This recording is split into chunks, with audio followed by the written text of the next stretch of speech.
وله الجوار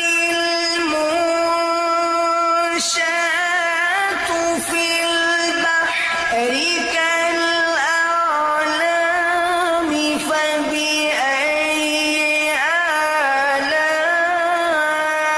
آلاء ربكما تكذبان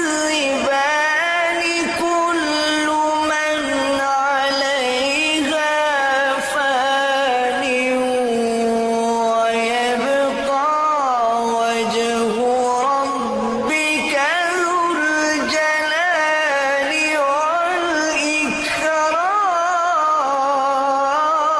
والإكرام.